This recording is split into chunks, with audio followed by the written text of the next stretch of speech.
You think you know Henry VIII, the king with 6 wives, and the founder of the Church of England, but behind the portraits and the schoolbook tales hides a man whose life ended in a way so grotesque, it defies belief.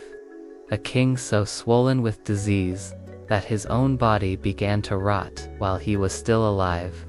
A ruler whose coffin literally burst open, spilling his remains into the world he once ruled.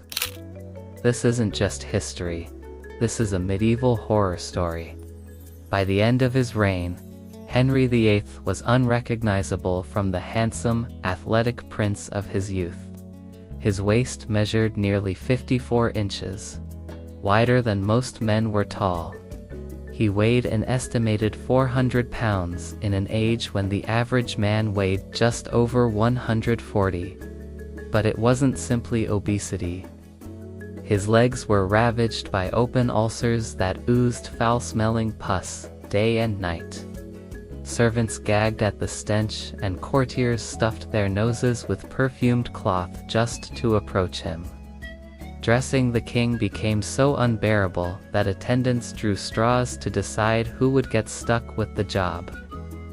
Modern doctors suggest Henry may have suffered from Cushing's syndrome or complications from a brain injury sustained in a jousting accident. In 1536, that accident left him unconscious for 2 hours, and many historians believe it triggered the violent mood swings and paranoia that would define his later years. The once golden king had become a prisoner of his own decaying body. Henry's health was a nightmare, but for his 6 wives, life was even worse. Take Anne Boleyn, before her beheading. She was forced to watch as 5 innocent men, including her own brother, were executed for allegedly committing adultery with her. Historians agree the charges were fabricated, designed to crush her spirit before her death. Then there was Catherine Howard, barely a teenager when Henry married her. When rumors of past romances reached the king, he not only executed her, he passed a new law making it treason for any woman to marry the king without confessing her sexual history. Even those who escaped execution lived in terror. Catherine of Aragon spent her final years isolated, forbidden to see her daughter. Anne of Cleves agreed to annul her marriage and pretend it never existed, all to avoid Henry's axe. Marriage to Henry VIII wasn't a crown of honor. It was a death sentence waiting to be signed. Henry VIII ate not like a king, but like an army. Historians estimate he consumed 5,000 calories a day, double what a working man would need. Whole pigs, chickens by the dozen, mountains of bread, oceans of wine.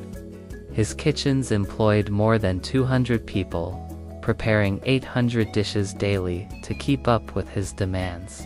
But Henry wasn't just greedy, he was superstitious. He believed swan would give him grace, venison would make him a better hunter, and oysters would fuel his passions. His meals became theater. Servants tasted every bite for poison, then waited 30 minutes to see if they survived before Henry would touch the food. A simple dinner turned into a 4-hour performance, with the king eating while hundreds looked on.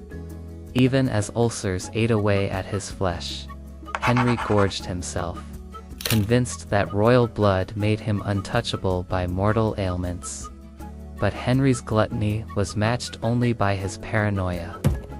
He slept beside loaded crossbows and daggers, with guards stationed inside his chamber at all times. Secret passages riddled his palaces, built not for luxury but for escape. He had spies monitoring his courtiers, and other spies watching the spies. Even his children weren't safe. He ordered informants to watch Princess Mary and Princess Elizabeth, convinced they plotted against him. The Tower of London overflowed with nobles, priests, and servants accused of crimes that often existed only in Henry's dreams. At his court, even a careless word could mean death. To live near Henry VIII was to live under a constant shadow of fear. When Henry finally died in 1547, his death was no less disturbing than his life. So bloated that servants used winches and pulleys to move him. His body leaked as pieces of rotting flesh fell to the palace floor. They wrapped him in lead and sealed him in multiple coffins to contain the smell. It didn't work. During the funeral procession to Windsor, the gases from his decaying body built up until the coffin burst open. Chroniclers record that dogs were seen licking at the spilled remains on the road. Even in the grave, Henry VIII caused chaos. His oversized coffin sank into the soil, and rumors spread of foul odors and noises from his tomb for years after. Some said it was his ghost. Historians know it was simply the king's body, still rotting, still poisoning the air of England. Henry VIII remains one of the most infamous monarchs in history, remembered for his 6 wives and the birth of the Church of England. But the truth is far darker. He was a man undone by his own appetites, consumed by paranoia, betrayed by his body, and remembered less as a king and more as a living corpse. His story is not just history, it's a warning of how absolute power, unchecked and unchallenged, can rot a man from the inside out.